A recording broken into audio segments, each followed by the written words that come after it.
Good evening, everyone. Thank you for joining us on this historic day. It's an honor to be here with all of you. When the President asked me to serve in this role, we talked about the importance of bringing truth and transparency back to the briefing room. And he asked me to ensure we are communicating about the policies across the Biden-Harris administration and the work his team is doing every single day on behalf of all American people. There will be times when we see things differently in this room, among all of us. That's okay. That's part of our democracy, and rebuilding trust with the American people will be central to our focus in the press office and in the White House every single day. So we had a very busy and active day today, as you all know, but I wanted to take a moment to go through the 15 executive actions, or highlights of them, I should say, and some of the steps that the President asked agencies to take today. You should have all received copies of the executive orders as well as the accompanying fact sheets, but I want to take this moment to highlight them for the American public who are watching at home. To combat the deadly virus, the President launched his 100-day masking challenge, asking Americans to do their part and mask up for 100 days. He's doing his part as well, issuing a mask mandate that will require anyone visiting a federal building or federal land or using certain modes of public transportation to wear a mask. He signed an executive order reversing Trump's decision to withdraw from the World Health Organization. This will strengthen our own efforts to get the pandemic under control by improving global health. And tomorrow, we're not wasting any time, Dr. Fauci will participate remotely in the meeting of the World Health Organization as the U.S. head of delegation. President Biden also officially appointed a COVID-19 response coordinator, a position and team we had already previously announced, but made it official today, to create a unified national response to the pandemic. And he reestablished the national security team responsible for global health, security, and biodefense. The COVID-19 pandemic has triggered an almost unprecedented housing affordability crisis. He took immediate action to confront the crisis and asked relevant agencies to extend nationwide moratoriums on evictions and foreclosures. The pandemic has also increased the hardship on millions of Americans who owe federal student loans.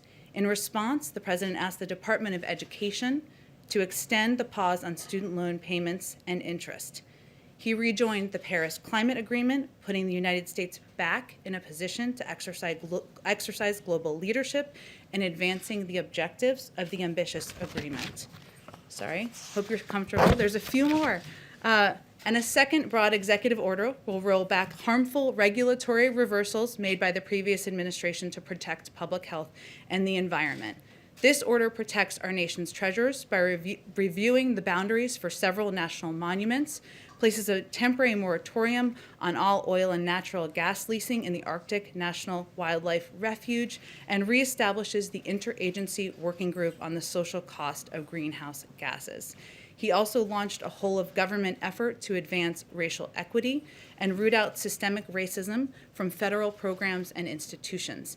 He directed the Secretary of Homeland Security, in consultation with the Attorney General, to take all appropriate actions to preserve and fortify DACA, which provides temporary relief from deportation to Dreamers, young people who were brought to this country as children.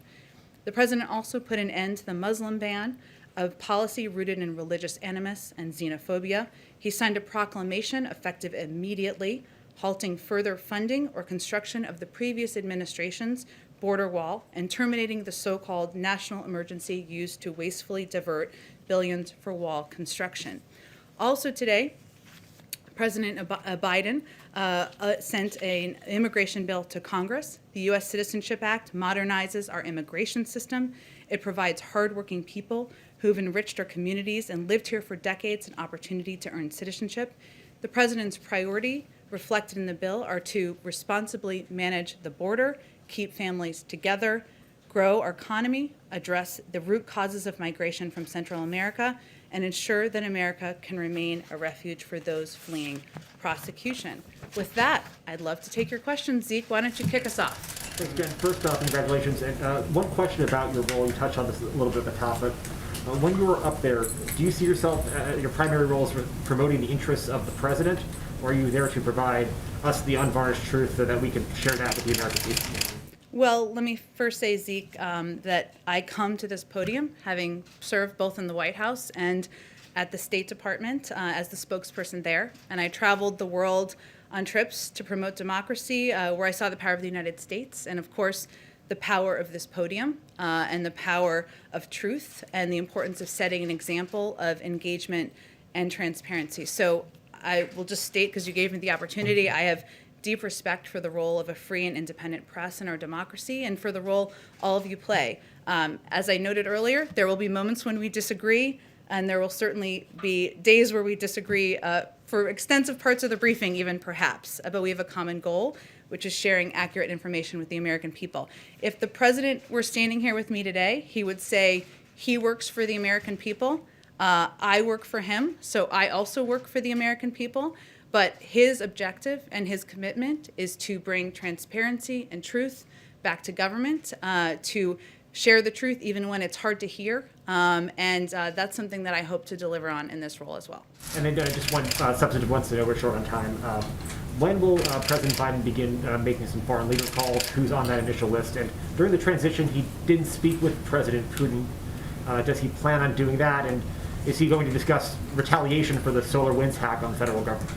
Sure. Let me try to get to those. And I'll just note, since Zeke mentioned it, I know some of you have to get to another event this evening because we're not fully done with the day. So we will have longer briefings in the future, but we'll try to get to as many questions as possible. So his first call, foreign leader call, will be on Friday with Prime Minister Trudeau. I expect they will certainly discuss the important relationship with Canada, as well as his decision on the Keystone Pipeline that we announced today. I don't have any plans plans to read out for you in terms of a call with President Putin. I will note for you that I would expect his early calls will be with partners and allies. He feels it's important to rebuild those relationships and to address the challenges and threats we're facing in the world. On SolarWinds, we've spoken about this previously a bit prior to his inauguration, I should say, today. We are, of course, we reserve the right to respond at a time and a manner of our choosing to any cyber attack. But our team is, of course, just getting on the ground today. They're just getting onto their computers, so I don't have anything to read out for you or to preview for you at this point in time. Peter, go ahead. Jen, I have a question for you on policy. First, a quick housekeeping question. A short time ago, President Biden said that he received a very generous letter from President Trump. Of course, he said it was private. He said, "I will not talk about it until I talk to him." Is President Biden planning to call now former President Trump? And is this White House working in any way to try to put the two in touch? Well, I think, Peter, that was a reflection of President Biden's view, and I was with him when he was reading the letter in the Oval Office right before he signed the executive actions, was that this is a letter that was private, as he said to you all. It was both generous and gracious, and it was just a reflection of him not planning to release the letter unilaterally, but I wouldn't take it as an indication of a pending call with the former president. Let me ask you on policy, if I can, quickly. You talk, obviously, your role is sort of in terms of delivering the best information to the American people on behalf of this White House. The battle for truth may be as tough a fight right now as is the battle against coronavirus. How do you and President Biden plan to combat disinformation that in many ways led to that assault we witnessed 2 weeks ago today on the Capitol? Well, I think, Peter, there are a number of ways to combat misinformation. One of them is accurate information and truth and data and sharing information even when it is hard to hear and even when it is not meeting the expectations of people at home who are desperate for this crisis to be over. We'll have more to share with you in the next few days, hopefully before the weekend, but what we plan to do is not just return these daily briefings Monday through Friday, not Saturdays and Sundays, I'm not a monster, but also to return briefings with our health officials and public health officials. We want to do those regularly in a dependable way with data shared with all of you and with the public, so that they can also track progress we're making on getting the pandemic under control. As it relates to the cabinet, if I can quickly, we know President Biden's beginning without a single member of his cabinet confirmed. What is your understanding on how quickly those confirmations will happen, and when should we expect additional nominations and ambassadorships to be announced? Well, Peter, the desire to get his cabinet in place and get his team confirmed is front and center for the president. It is an issue, a topic he discussed with members of Congress from both the Republican and Democratic Party today during the course of the day and the course of events. I think as we were coming out here, Avril Haines should be on her way to confirmation. I don't know if it's officially happened yet, but she's on her way. We have prioritized getting our national security team in place, given the crises we're facing, given the importance of keeping the American people safe at this time. But we are eager for those to move forward quickly in the coming days. Ideally tomorrow, by Friday, we'd like to move them quickly. It's something that he is raising in his conversations, as we all are with members of Congress and their teams. Thank you. Thank you. Karen. Jen, has President Biden invited congressional leaders to sit down and talk about the COVID relief measure that he introduced? Well, he has been discussing the COVID relief measures, the entire package that has, as you know, unemployment insurance. It has relief and assistance for the American people. It also has money to reopen schools, which I know as a mother impacts all of us. But he has been discussing that with Democrats and Republicans since long before he was sworn in today. Today was a day where he had conversations about working together in terms of getting his team in place, on his agenda moving forward. But I expect he will be picking up the phone in the coming days and having more of those conversations. In terms of when he will meet in person, I will say soon, and we hope to have more of an update on that for you soon as well. Do you expect him to play in those negotiations? There was a lot of comments today about his familiarity with the Senate. How involved will he be in that process? He will be quite involved. There is the issue that he wakes up every day focused on is getting the pandemic under control. The issue he goes to bed every night focused on is getting the pandemic under control. This package is a pivotal step to doing that, and it has assistance for the American people to make that bridge financially. It also has essential funding for vaccine distribution. He will be very involved. He will not be the only one. We have a whole team here of senior staff, of course, but as you noted, he is not a stranger to the Senate. He served there for 36 years. Many of these people, many of the members on both sides of the aisle he served with over that time, and I expect he will be quite involved in the process. Go ahead, Jen. So, on this COVID relief package, Senator Romney was already saying to reporters today that he doesn't see a need for another virus relief package, and he's the kind of Republican vote you're likely going to be trying to get. So, how long are you willing to try to work to get Republican support before you decide to go through the budget reconciliation process instead? Well, as you know, because you all cover it, and as I've stated a couple times here today, we are in the middle of an urgent crisis in this country. It's not just impacting Democrats, it's impacting Republicans, it's impacting red states and blue states. And this plan is intended to address the suffering of the American people. So we hope, and frankly, we expect Republicans in Congress and Democrats too will support assistance that will bring relief to the people they represent. This is a conversation. He, of course, gave a primetime address, as you all know, last week. It seems like a long time ago, but it wasn't, to announce his specifics. And he has already had a number of conversations with Democrats and the Republicans. Those will continue. His clear preference is to move forward with a bipartisan bill. There's no question about it. But we are also not going to take any tools off the table for how the House and Senate can get this urgent package done. So we are only less than a day has he been President of the United States, but he is going to continue to work with members of both parties to get it done. Francesca, go ahead. Thank you, Jen. I do have a question about reopening schools, but I just want to pick up where she left off on that and note that Republicans, including Lindsey Graham, who's expected to be the Senate Budget Committee ranking member, have already said that the price tag on the president's proposal is too high for them. So is there any wiggle room on that number, and has he already begun negotiations with Mitch McConnell? Well, first, the package wasn't designed with the number 1.9 trillion as a starting point. It was designed with the components that were necessary to give people the relief they needed. So what's challenging is, what are you going to cut? Are you going to cut funding for vaccinations? Are you going to cut funding for unemployment insurance? Are you going to cut funding for reopening schools?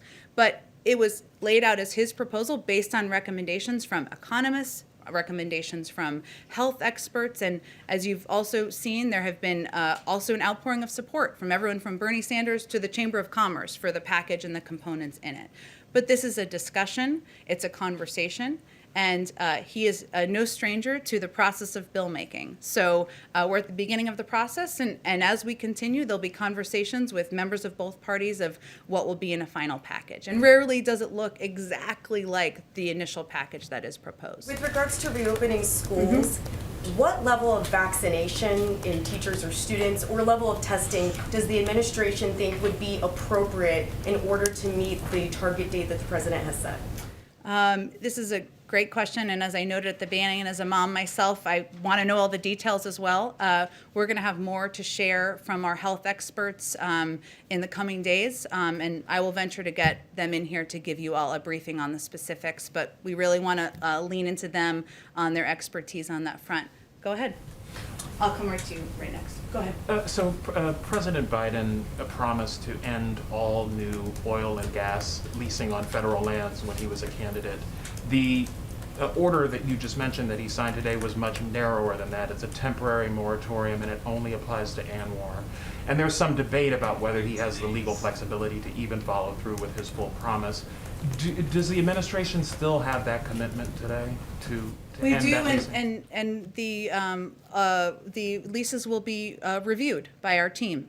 We just have only been in office for less than a day now, and I will just, since you gave me the opportunity, just also confirm for all of you, all of our executive actions that we released today were reviewed by the career staff at the OLC. We went through that process in advance of releasing them. That took a great deal of work from our policy teams, but that was a vital part of the process for us as well. Talk a little bit just about the kind of the preparations for getting the White House ready and safe for the new president. It's been reported that you did $500,000 worth of deep cleaning. Could you talk about the measures that you took to ensure that the president is safe? Well, I would refer you to the General Services Administration, who oversees any steps like that. What I can speak to, if it's of interest, of the steps we're all taking to make sure that we are safe, he is safe, you are all safe. Those include daily testing when we're in the White House. It includes wearing N95 masks. I wore it out, of course, here today, and will continue to do that. It includes stringent rules about social distancing and abiding by that in the building. That keeps us safe, but we're also, the president has asked us to also be models to the American people, and that's vitally important to us as well. So there are a number of new COVID steps, precautions that we've put in place as of today. Go ahead all the way in the back. Thank you so much, Jen. Thank you for doing this in a daily basis again. So climate change being one of the priorities, how does President Biden plan to work with Brazil?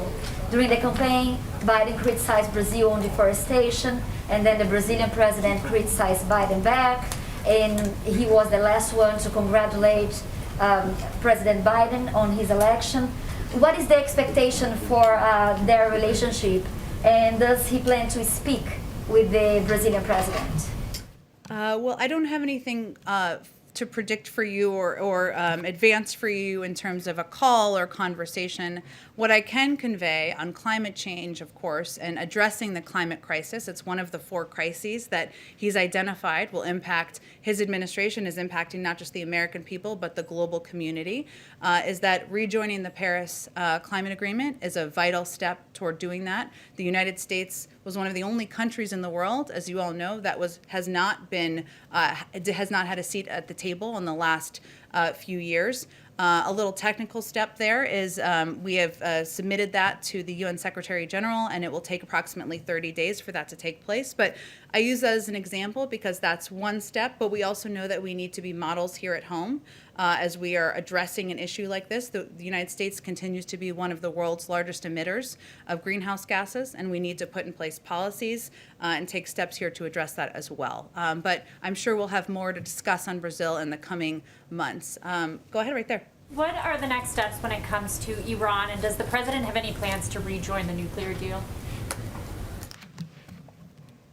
Well, the president has made clear that he believes that through follow-on diplomacy, the United States should seek to lengthen and strengthen nuclear constraints on Iran and address other issues of concern. Iran must resume compliance with significant nuclear constraints under the deal in order for that to proceed. I will say that, as I noted a little bit earlier, we would expect that some of his earlier conversations with foreign counterparts or foreign leaders will be with partners and allies, and that we would certainly anticipate that this would be part of the discussion. And then could you just give us some color about what it was like for him going into the Oval Office? He's been waiting for this for so long. What was his reaction? Well, I spent a little time with him earlier, and he had an incredible sense of calm.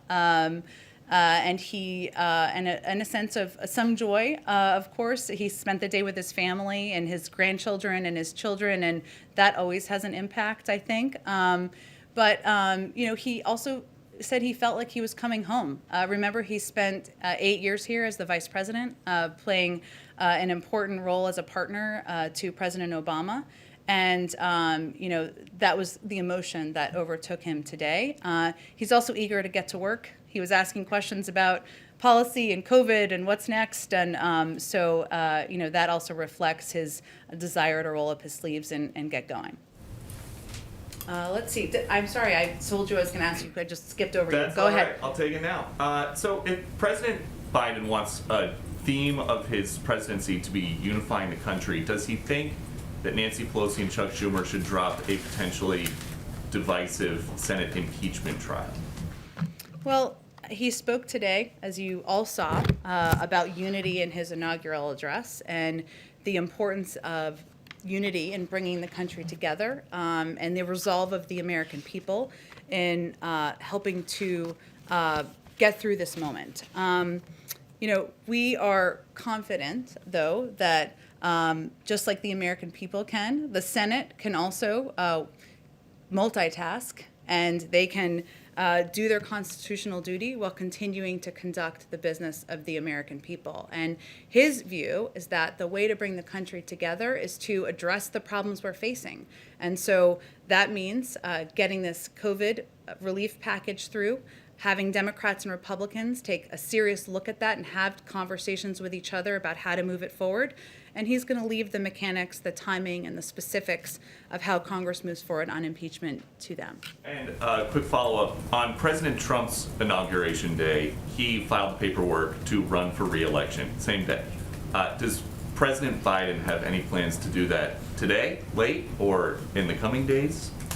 I will say, having talked to him today, his focus is not on politics. It is on getting to work and solving the problems of the American people. And as he noted on the campaign, he will wait until sometime into his first term to speak more about his political plans moving forward.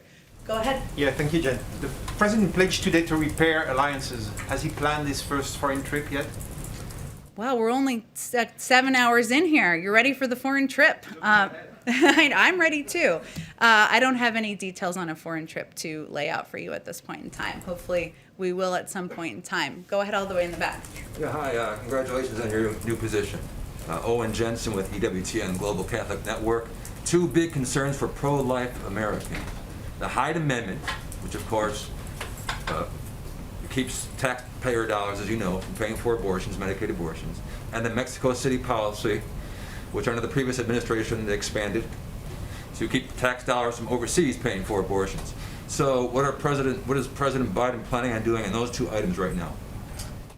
Well, I think we'll have more to say on the Mexico City policy in the coming days. But I will just take the opportunity to remind all of you that he is a devout Catholic and somebody who attends church regularly. He started his day attending church with his family this morning, but I don't have anything more for you on that.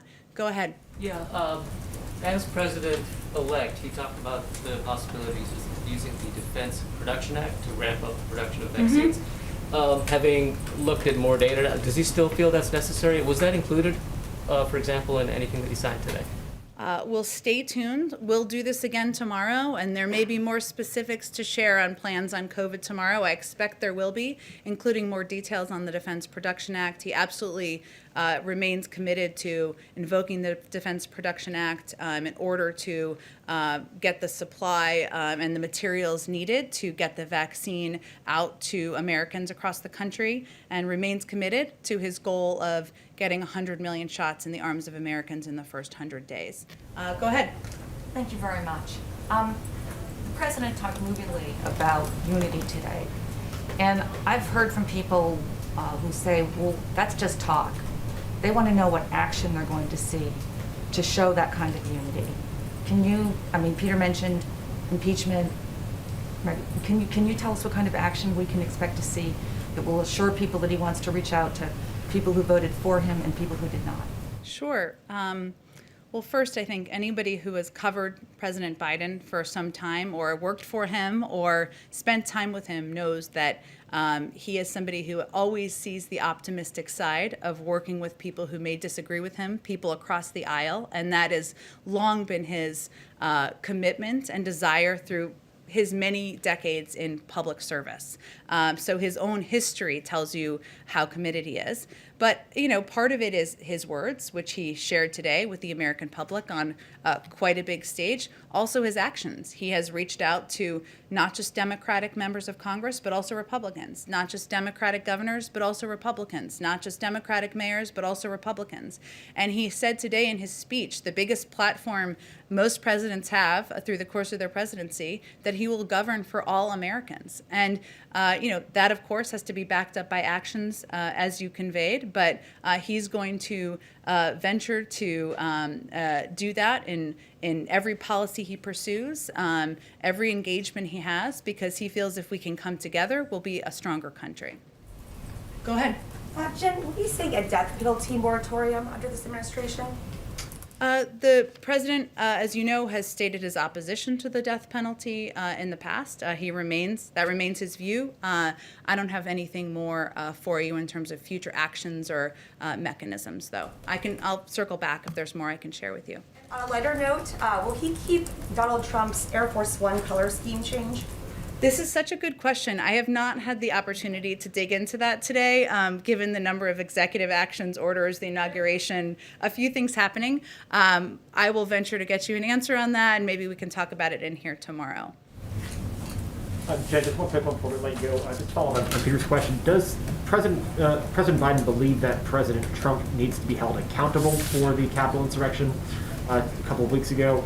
And does that accountability require that President Trump be barred from holding future federal office? Well, Zeke, he has spoken very firmly and fiercely, publicly, about his views of the horrific events on January 6th. And he has also, of course, spoken with members of Congress about that, as you all know. But he is going to leave it to members of Congress to carry out their constitutional duty and determine what the path forward is and what the mechanisms are going to be, what the process will be, and what the timeline will be. Certainly, he ran against Donald Trump because he did not think he was fit to serve in office long before the events of January 6th.